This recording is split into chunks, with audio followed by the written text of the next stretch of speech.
The first item next on our agenda is a presentation by Tom Hennick from the state of Connecticut, Freedom of Information Commission.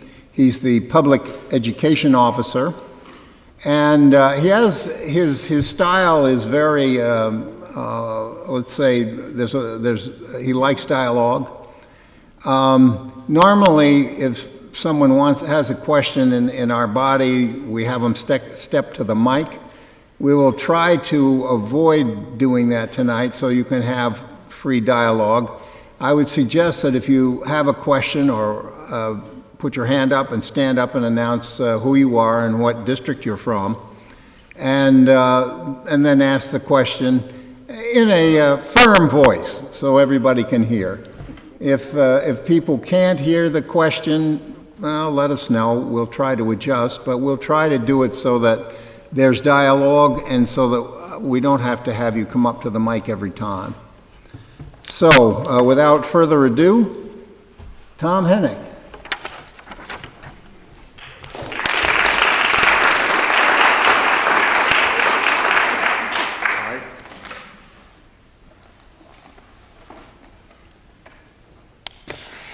Thank you, Seth. Thank you, Krista. Hello, everybody.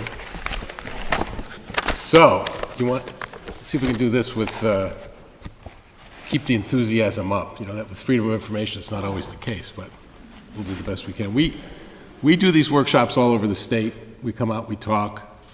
The idea is to try to help you, to try to answer your questions, not to burden you, not to make your lives miserable, but to try to make it so that if you run across an issue when it comes to freedom of information, you're better equipped to handle it. You have the tools to work with. It's not meant to be something where you walk away sort of downtrodden. It's supposed to try to help going forward. I always tell people before I start that I am not an attorney. I know there's some in the room, but I hope that, I don't know if that's good news or bad news. I don't know how you feel about that. The reason I share that is that none of this is binding. It's not a binding legal opinion or order from the commission. I've been doing this for 22 plus years at the FOI Commission. I know what our commission is thinking a lot of times. I've read all the decisions, and I've talked to our attorneys, and I'm not afraid if you ask a question I don't know. I'm not afraid to say I don't know. The idea, again, is to try to broaden your base so that freedom of information comes in something that you do as a matter of course. It's not something you have to worry about. And you could do the jobs that you've been elected or appointed to do. The Freedom of Information Act is the law, first of all, in the state of Connecticut. A lot of people think it's just this really cool idea, but it's actually 48 years old. It was Ella Grasso's brainchild when she ran for governor for the first time. And if you do the math, 48 years ago puts us right smack in the middle of Watergate. So you had a country that was beside itself with turmoil, nearing a constitutional crisis, because a lot of things were being done behind closed doors. Democracy only works if people know what's going on, am I right? People have to be involved, people have to be engaged. So she was in Washington in Congress watching all this go on, and she said, if I run for governor and win, one of the first things I'm going to do is create some sort of an open government law. So as you know, she ran and she won, and one of the first things she did was keep that promise, and she put forward this concept of an open government law. And then she did something that was kind of interesting. She said, this law is so important to our state, I will see to it that this law is approved unanimously by our legislature. Have you ever watched the legislature? Right?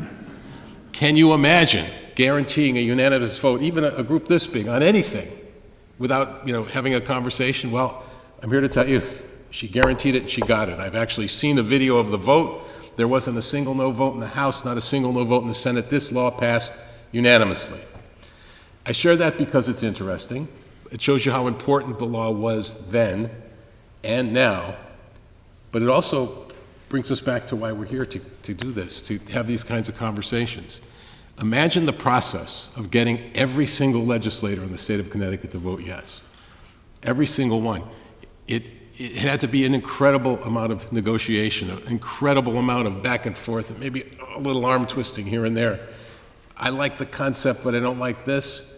So you've got a law that makes perfect sense on the surface. There's a quote that I like to read. James Madison, mid-1700s, a popular government Without the popular information or the means of acquiring it is but a prologue to a farce or a tragedy, or perhaps both. A people who mean to be their own governor must arm themselves with the power which knowledge gives. Again, for democracy to work, people need to know what's going on. So that makes pretty much sense to everybody. But then you try to read it. Have any of you tried to read it, even a paragraph of it? Your eyes roll to the back of your head. The wherefores and the whereases, and you're thinking, my intuition says this in open government, but, well, that's because to get to the point where everybody voted yes, they left a lot open to interpretation. So that you look at it and you say, okay, I think I know what to do, but it looks like I got to make a call on this. Is this a record we're going to release? Should we be in executive session? Is this actually a meeting? And who gets to make those decisions? Those of us who are on the front lines. I was on a board in my town for 10 years. I chaired it for 5. I was a member of our Board of Selectmen for 2 years. I filled an unexpired term. So a lot of times when I do these workshops, people say, oh, you don't get it, we're volunteers. Oh, I get it, because I was on the other side too. And you're faced with a situation where, my board had somebody who knew a little bit about the law. You're probably in situations where, you often don't. So that's why discussions like this can be helpful. As Seth said, I want you to ask questions as we go along. Again, to keep it rolling, and I'm also mindful of the fact that you have other work to do tonight. I could give you the 3-hour presentation if you wanted, but I think you might throw me out of town. So you're not going to get that. But stand up, ask your questions as we go. Don't be bashful. And also understand that if you don't ask the question tonight and you think about something overnight, we're there to answer questions. Wayne's not in the room right now, but Krista's called with questions. If you have a question, don't hesitate to call. This law is not necessarily easy to understand. So, yeah. I've had this comment before where, if there's Ed? Thanks. I've had this before where it's like if there's a number of us, we're in the same place, it's a meeting, or isn't it? All right. And so I think, we're members of my committee, education, are going to a Board of Ed meeting, so we are there to see the meeting. And you can't have a meeting, but if you just said by our very presence, we start talking, it is a meeting. So just how does that? Well, I haven't gotten there yet, so it seems to me like he's, revving up before I even got there. I'll get to that actually in a couple seconds. The law is about 2 different things. It's about access to meetings and access to records. But you see freedom of information, and a lot of people think freedom of information. I can walk into an RTM meeting and start asking questions. I could walk into Krista's office and start asking questions. But it's not about free information. It's about access to meetings, access to records. It probably should have been called freedom of access. Freedom of information just sounds better. So if you've ever had a situation where somebody started asking you questions and saying, under freedom of information, I have a right to know. Well, they might have a right to know, but they might have to do a little bit of the work.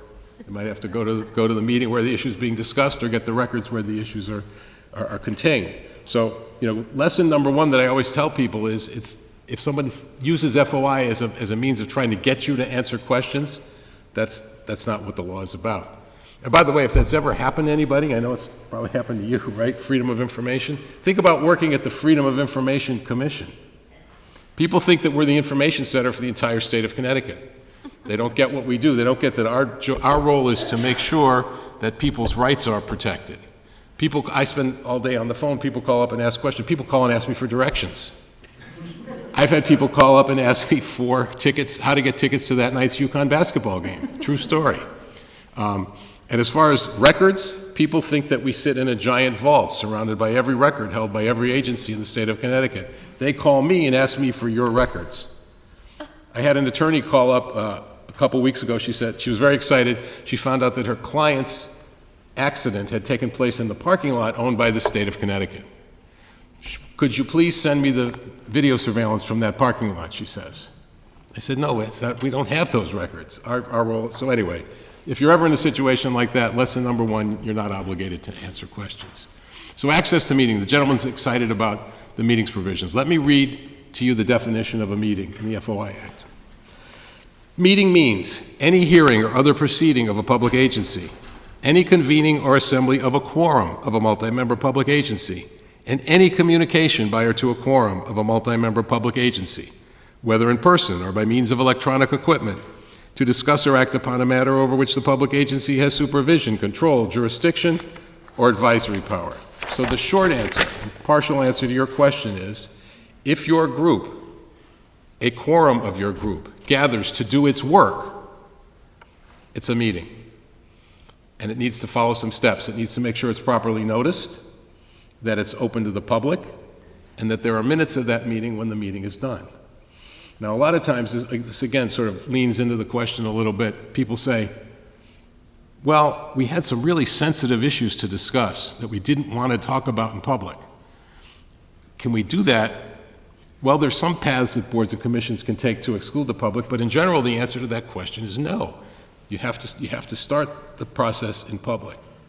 It doesn't mean that you can't talk appropriately behind closed doors, but for the most part, you have to think in terms of having a meeting. Then we get this. Well, we have a 15-member board, so we think that 8 is a quorum. So what if 5 of us form a subcommittee, a formal subcommittee to talk about an issue? Is that subject to FOI? People think that it's not. Surprise, it is. When you look at the definition of a public agency in the state statutes, it's long, I won't read it, but there's a phrase in there that says, including any committee of or created by. So if you create a formal committee, that subcommittee is subject to freedom of information as well. Again, the goal of this law is to make sure that we work in a public setting when we do the work of the people. That's what the concept says. The law gives us 3 different kinds of meetings to work with: a regular meeting, special meeting, and emergency meeting. Regular meeting is a meeting that you have per a schedule that you establish every year. We meet on the 1st and 3rd Tuesday, the 2nd and 4th Monday. Whatever that schedule is, that's your regular meeting schedule. Now, special meeting, people see that word special and they get worked up. They say, well, wait a minute, special meeting, we can't do this, we can't. You can do anything you need to do at a special meeting. For both of those, you need to prepare an agenda. Do we have any agenda preparers in the room? Several. Agenda preparation needs to be as specific as possible. You want to have as much specificity on there. The courts have told us that the purpose of the agenda is to fairly apprise the public as to what's going to happen. So you want to have enough on there so that somebody can look at it and say, okay, I know what they're going to talk about tonight. But it's particularly important when we look at the difference between the regular and the special meeting. I don't know about you, but when I put together an agenda, I cut and paste. And you have items like other business, old business, new business. That's not the greatest agenda item. But if you're in a regular meeting and you have an item like regular business, like other business or new business, the chairman, the moderator, can say, is there any other business? And you can make a motion and you can second it, and you can add items to the agenda at a regular meeting by a 2/3 vote of those people present. But at a special meeting, you can't add anything. So if you put other business or old business or something like that on an agenda with nothing articulated underneath, you might as well take it off, because you can't say, is there any other business? Because you can only talk about what's specific to the agenda.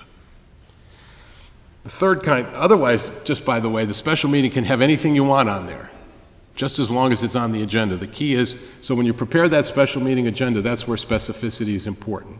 You want to make sure that you have everything you can possibly think of on there. You can always take it off, you just can't add anything. The third kind of meeting, the emergency meeting, folks, is a meeting that I always discourage boards and commissions from using. Emergency meeting is an unnoticed meeting, and it's therefore an emergency. The problem is what you and I think might be an emergency might not rise to that level in the eyes of the law. They set the bar really, really high. The best example, sort of the little story that I tell is we have some holidays in Connecticut. Some towns celebrate it, some towns don't. I think of Veterans Day, Columbus Day.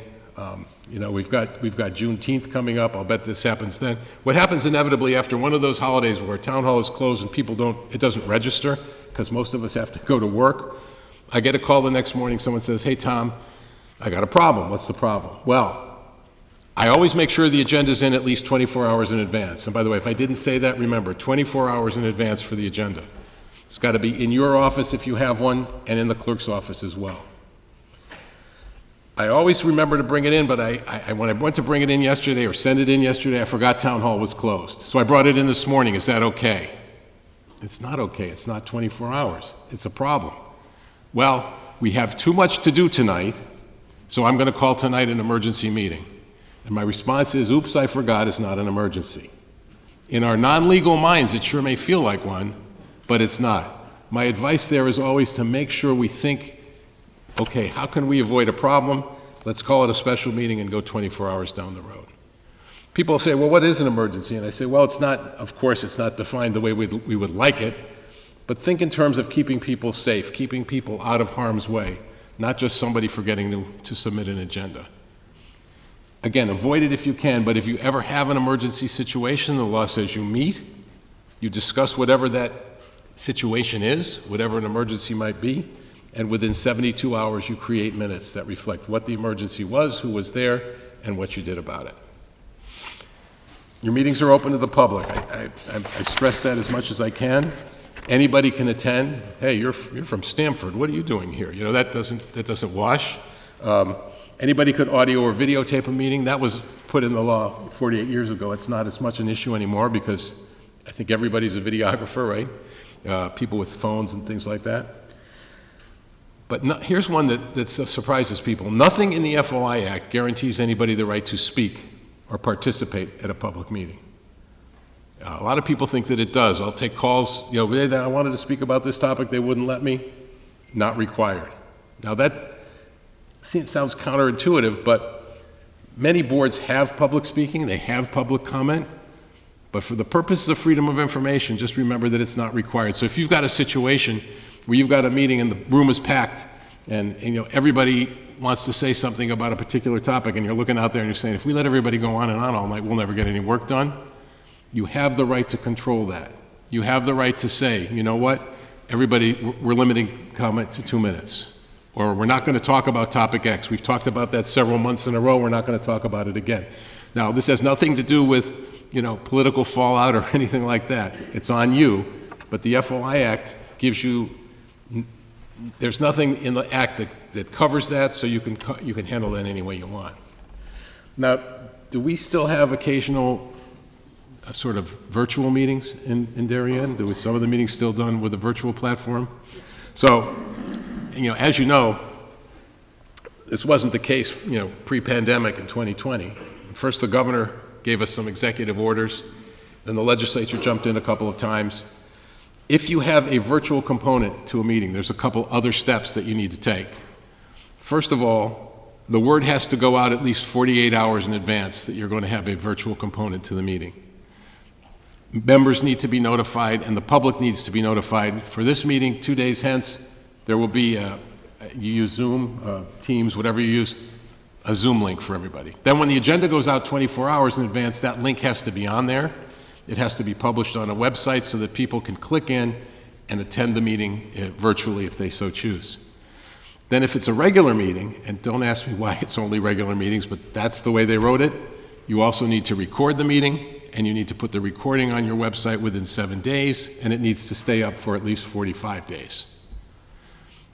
The thing, I don't know about what you found, I've found that the virtual component sometimes has also empowered some people. Do you find sometimes if they're on the screen and not sitting in front of you, they tend to get a little more obstreperous?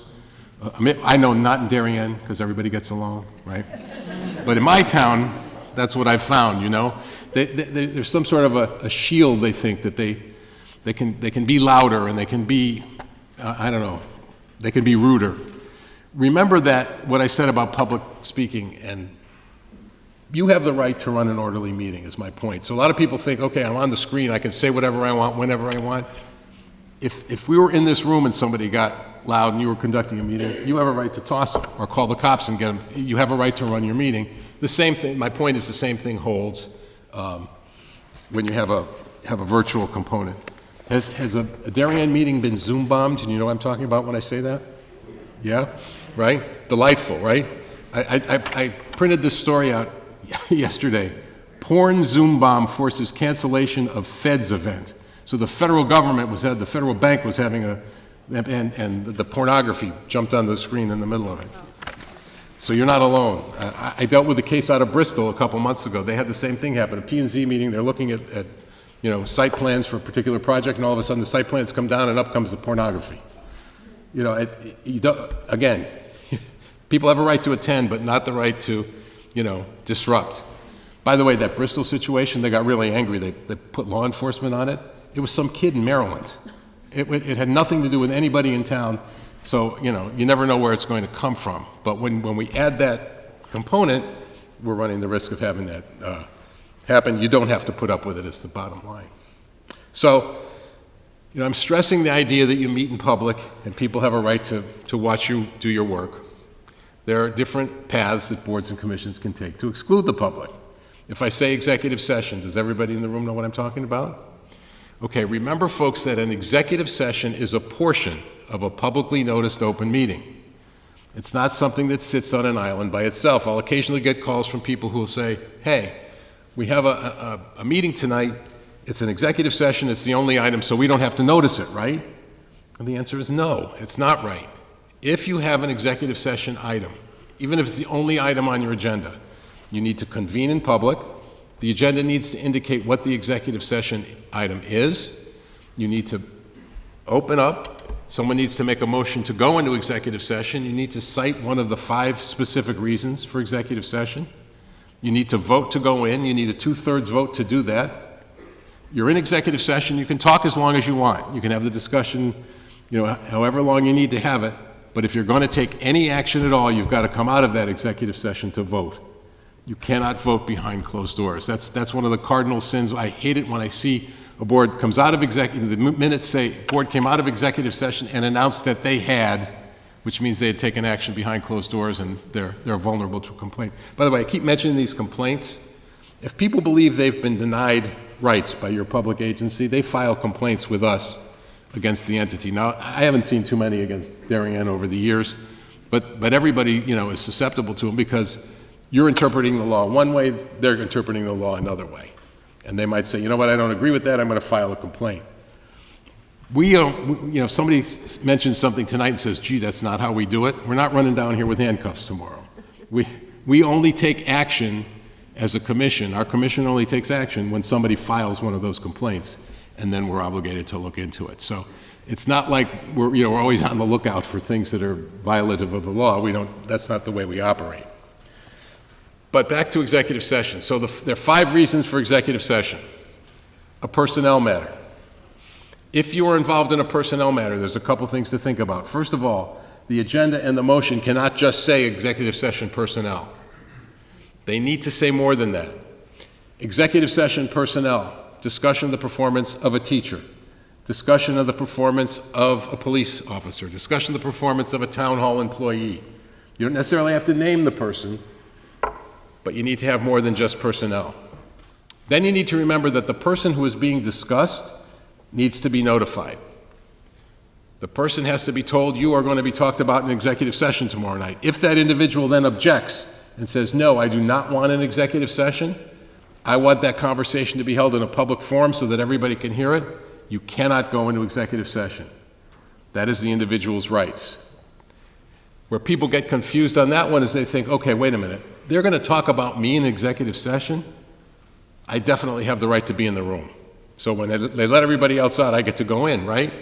No, that's not a guaranteed right. Many, many times the board will invite the individual in to hear his or her side of the story, to use their expertise, to get testimony, something like that, but it's never required. So if you're involved in a personnel executive session, you're welcome to invite the person, in any executive session for that matter. You can invite in whomever you want to give evidence, to hear somebody's side of the story. But the only people who have a legal right to be in an executive session are members of the board in question. So you don't want to invite people in just to watch, because then what you've done is you've created a second audience, you've kicked a bunch of people out, and you've let other people in. You've created an unfair advantage for folks, so you only bring people in who are going to help you, who are going to be a part of that conversation. Executive session number 2, pending claims or pending litigation. It's pretty much what it sounds like. You're going to have a conversation about a pending lawsuit or a CHRO complaint or an FOI complaint. You're going to talk about how you're going to handle it, your strategy, what you're going to do, how you're going to deal with it. You have the right to have that conversation and not, share your strategy with the rest of the world. It also allows you to have a conversation about taking legal action.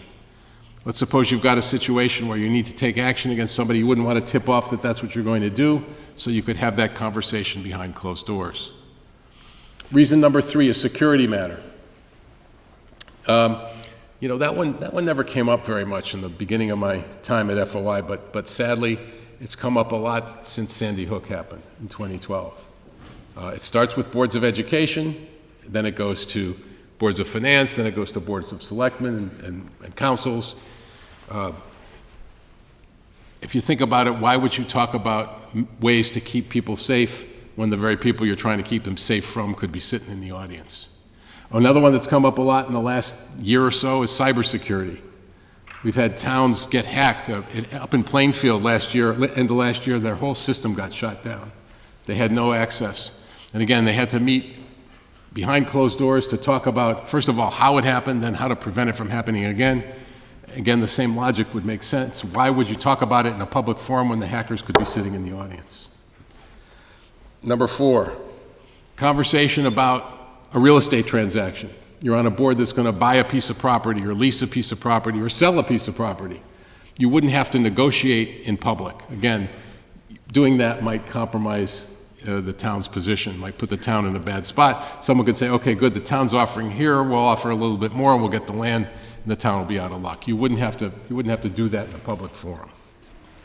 And the 5th reason for an executive session is a little broader than the other 4. It allows you to talk about the contents of a document that is otherwise exempt, that you're not going to share with anybody else. Is anybody here involved with any projects or anything where you put something out to bid, or you deal with RFPs or something like that? There's an exemption in the FOI Act that says you don't have to release the contents of a bid package until you've actually signed the contract. So you're a board of education, you put your transportation contract out to bid, contract's out to bid, the bids come in, you're allowed to withhold them until you sign the contract, so you could look them over, decide which contract you want to go to, and then come out and vote to do it. You wouldn't have to have that discussion in public either. You ask your attorney for a written legal opinion. Now you're the client, represented by the attorney-client, so the paper is covered by the attorney-client privilege. You wouldn't have to talk about it behind closed doors. You wouldn't have to talk about it in public. It's not advice that you would have to share with anybody. Those are just a couple of examples. Remember, folks, never vote behind closed doors. That's critical. Always make sure the vote is public and in the minutes. So in addition to executive session, another path that boards can go down, it's one of those that kind of makes, I wind up scratching my head because it's difficult to describe, but I read you the definition of a meeting. The sentence that follows that in the law says meeting does not include. Meeting does not include. There follows a list of things, many of which everybody in this room would say is a meeting. And again, this goes to the gentleman's point in the beginning. But the legislature said, that's fine. You can call it a meeting if you want, but for the purposes of freedom of information, it's not a meeting. And one of those is collective bargaining. Is anybody involved in any collective bargaining at any time? Collective bargaining strategy negotiation sessions, not meetings under FOI. Now, if you think about that, you're negotiating, let's suppose you're negotiating a big union contract. It's a massive part of your budget. You would think that that's something the public should be involved in, should be able to see. Legislature said no, collective bargaining, not a meeting. Executive level search committees. The police chief's going to retire. You put together a committee to look for a new chief. Law says that committee can operate outside of freedom of information. Here's one that kind of goes to the heart of the question that was asked before. You're allowed to have a chance meeting or social gathering. The wording is neither planned nor intended for the purpose of discussing matters relating to official business. So you like each other. District 4 wants to go out for dinner after the meeting. Well, it's too late. Maybe before the meeting you want to go out to dinner. I ask you, what else are you going to talk about? Are you not going to talk about town business? Let us not be naive. Let us be realistic. I'm supposed to stand up here and say, you should never, ever talk about board business outside of the meeting room. The reality is, folks, those conversations are going to happen. Here is my strongest advice. Do not dig into those deep deliberative debates that you should be having here, or at whatever board you sit on, or whatever subcommittee you're on. The world needs to understand that some of these conversations are going to take place. Technically, they shouldn't take place at all. But I urge you to remember that if you're out to dinner and you're having that, you forget where you are and you have that conversation, I guarantee you the wrong person sitting in the next booth and files a complaint that you've had an illegal meeting. Do not set your budget over the eggnog at the Christmas party. Be really smart about it. Understand what the law is intended to do.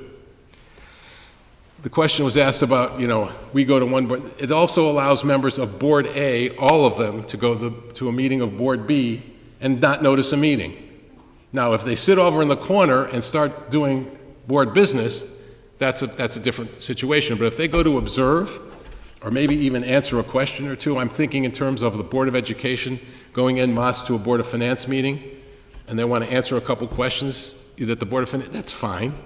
But they can't then go off and start making policy while the Board of Finance is talking about this Public Works budget. You know what I'm saying? Again, be smart about it. Be intelligent about it. This also goes beyond meeting in public. The definition of a meeting, whether in person or by means of electronic equipment. Electronic equipment was written 48 years ago for the powerful chairman, moderator gets on the phone and says, I want you to do this, I want you to do that, you need to boom, boom, boom, boom. You walk in, packed house, controversial issue, all in favor, all opposed, and then it's over. What happened to the debate? Well, they had the debate on the phone before the meeting took place. That is not proper. And today it's a lot more than telephones, isn't it? We're talking about email and text and Twitter, and especially once the pandemic hit and we were all working from home, did we or did we not have incredible amount of conversation via some of those vehicles? I am not here to tell you to stop using them, but you need to understand that when you write an email that has to do with Darien business, it falls under a very large tent of something that's defined as a public record. Now, it may be a public record that you don't have to give out, it may be exempt, but it's a public record. So if somebody says, I want to see any and all emails between members of Board A about topic B, you would be obligated to produce them, and then somebody's looking at them and said, wait a minute, they brought this up, they debated it via email, they made their decision via email, they did this meeting outside of the public view. I get a lot of questions from people who say, well, we can't get anything done. Well, remember, you lose some of the ability to do things quickly when you're in the public sector. That's just the way the law is, and for the good of democracy, it works better that way. But understand, you want to avoid having those kinds of conversations that you should be having at the meeting table. The chairman sends out something that says, I feel really strongly about this. I want everybody to read this, and as a matter of fact, I'm bringing this to the full board, and we're going to talk about it. Well, that's fine. Send it to everybody. But then you write back and say, that's the dumbest thing I've ever heard. And then you write back and you say, gee, I really like that idea. And then you say, I'm not crazy about it, but and the next thing you know, you're debating it via email. Stop that conversation. That will keep you out of a potential problem when it comes to freedom of information. The other thing with meetings that we should talk about is minutes. Anybody here responsible for minutes? Oh, several poor unfortunate souls. I feel your pain. I did the Freedom of Information Commission meeting minutes for years. Minutes need not be the recreation of War and Peace. They are not meant to be this massive long treatise, and everybody says this, and he said that, and she said that. Technically, the only requirement for meeting minutes, is a record of the votes. That's technically the only requirement. Now, you want more than that. Clearly, you're creating the historical record for your town. But how much more, remember, is in the hands of the minutes taker, or the board at the very least. So somebody stands up in a meeting, and again, I know this is Darien, it doesn't happen.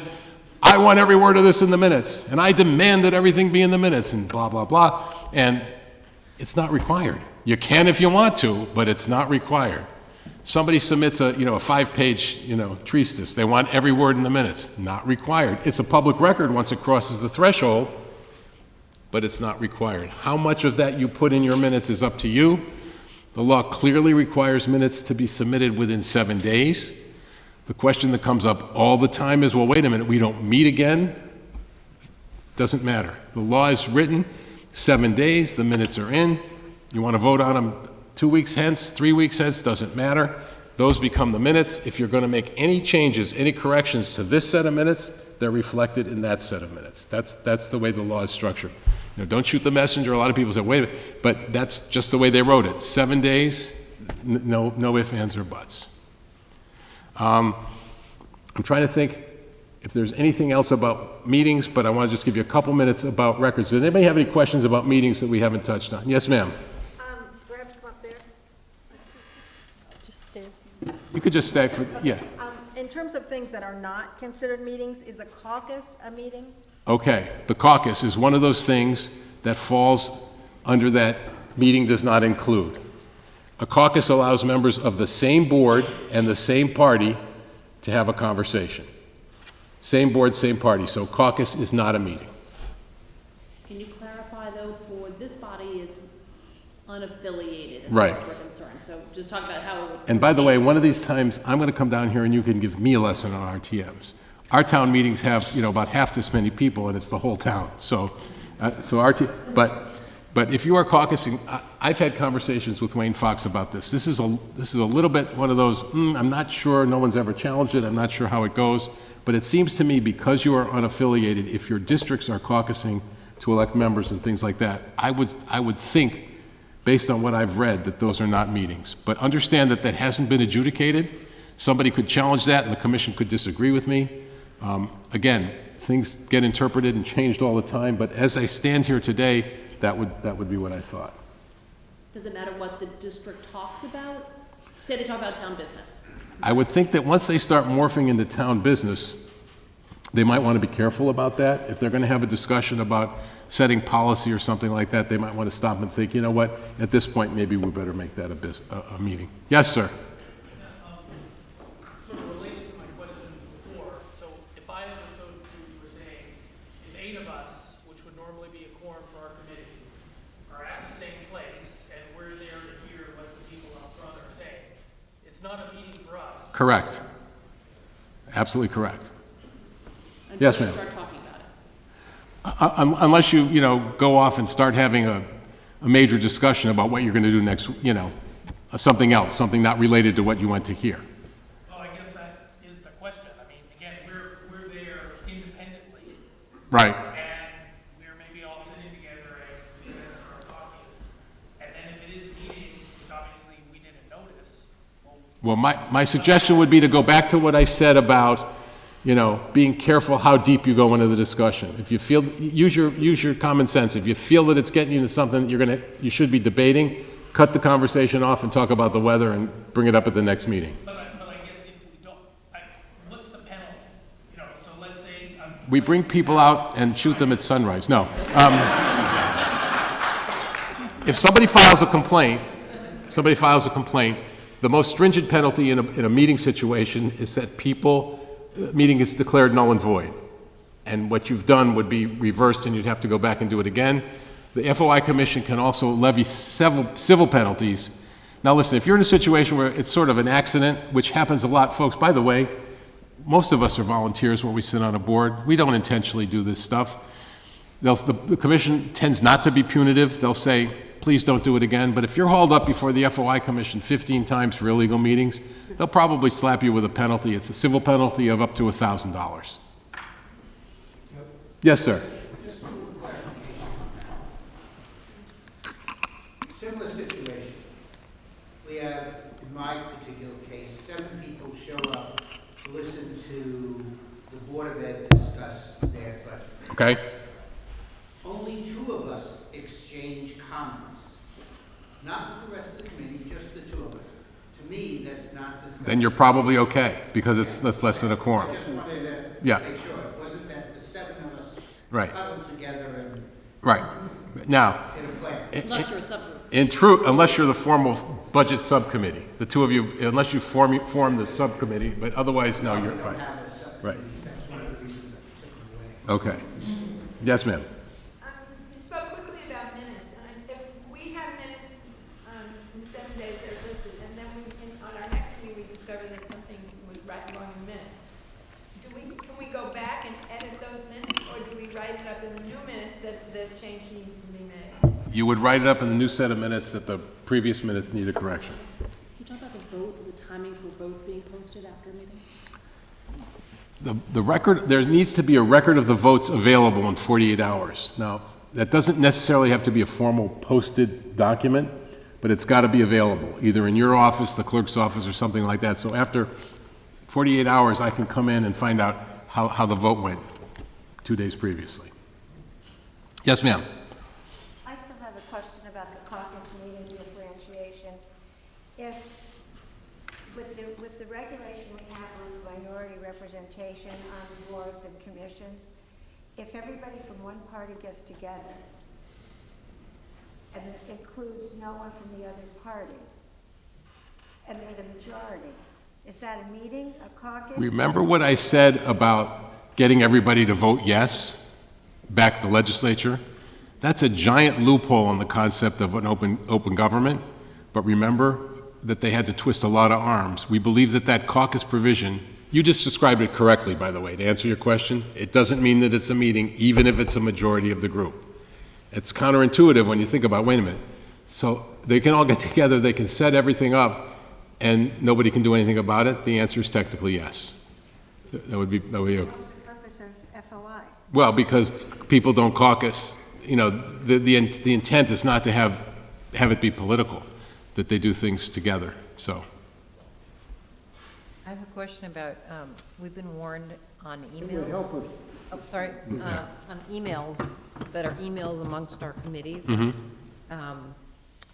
can't reply to all, because that would constitute a meeting? No, you can certainly reply to all thank you, or we can look at it or something like that. The reply to all problem comes in when I was talking about the chairman sends somebody out and people start commenting on it and you start having a conversation. You don't want to initiate a conversation. So reply to all can be dangerous. It's not forbidden, but it can be really dangerous. You want to be careful what you're replying to all. So you can't ask a question or something that would No, instigate a conversation? exactly. That's where I would hold the line on the reply to all. But if somebody sends something out and you want to ask that person directly, understanding that you're creating a public record in that email exchange, that would not be a meetings issue. So just a little bit about public records, because again, I'm mindful of the fact that you have other work to do tonight. The bottom line with public records is that everything that you create, that you read, that you use, that you study in the conduct of town business becomes by definition a public record. Now, there are numerous exemptions and exceptions and things like that. It takes way too long to go over them. But I want you to think in terms of this. If you don't want to see it on the front page of the Advocate or on the front page of the Hartford Courant or the whatever paper, I don't even know what paper comes around here anymore, don't send it. That's the short version. Think in terms of, okay, I'm creating a public record here. I want to be smart about it. I took a phone call a couple months ago from a woman. She said, hi, my name is Sean. I said, hi, Sean, how are you? She said, good. She said, I'm calling you from Georgia. Georgia? Who's calling Connecticut FOI from Georgia? She says, yeah, my husband's an out-of-state contractor, and he did a project in Connecticut last summer. And I think he had an affair with a state worker. Why is she calling me? It wasn't me. She wants to see that state worker's emails, and she wants to see that state worker's phone records. And I'm thinking, if the email says, meet me at the construction trailer at 6 o'clock, we will review the blueprints for the project, and then, ... That's a public record. She says, good, it'll help me with my divorce. So you know, the message, you know, we use email so much, and we tell jokes, and we do things like, and just think if it's connected somehow to the work that you do here, the good work you do for your town, your community. You just don't want to get sucked into that, to have a situation. You just want to be smart about the extent to which you create records. Yes? Is there an expiration to being able to request records? No. Okay. There's no expiration. Now, there are retention laws in Connecticut totally separate from freedom of information. Krista can probably help you with them if you have something like things you don't have to keep. My advice is always, and I'm horrible at this, by the way, I don't do what I say, not what I do. Don't save some stuff, get rid of it. I told you I was on a board. I had one board member from town who would send me board-related, some of them sensitive issue questions at the Freedom of Information Commission. What are you doing? You know?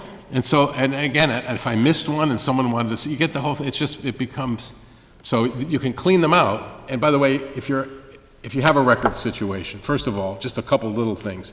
If you ever get a request for records, I don't know how you're structured, where the request goes or who handles it, but always make sure that there's a response to that request in 4 business days. If you don't respond in 4 business days, the law says that you have denied that person access and they can file one of those complaints. That's number 1. Number 2 is, remember, you don't have to create a record that doesn't exist. A lot of times people will ask you for a record, you just flat out don't have it. And to that end, you don't have to do research either. And another little tidbit is that sometimes people say, I want it and I want it now, I need it now. Well, they may need it now, but nothing in the law requires immediate access. The law talks about providing access to records in prompt fashion. And prompt is kind of open-ended. It means without undue delay, without unnecessary delay. So those are records that, you know, you be smart about it, understand that access is important, but not at the expense of everything else you have to do. Yes, ma'am. And am I correct in my understanding that we're not, the person or the entity being asked for the information is not required to provide it free of charge? The person requesting has to pay for it. There's a request. If it's a request and it's a paper record, it's 50 cents a page. Now again, remember, the law is 48 years old, and to get this law changed, I like to say, is a little bit like mating elephants. It takes a while. And so there's no fee for electronic records yet, but I'm sure that's coming down the road. I'm watching the clock. I want to make sure you have time to do the rest of your work. Is there anything else that I didn't touch on that you wanted to ask about? Anything at all? Yes, sir.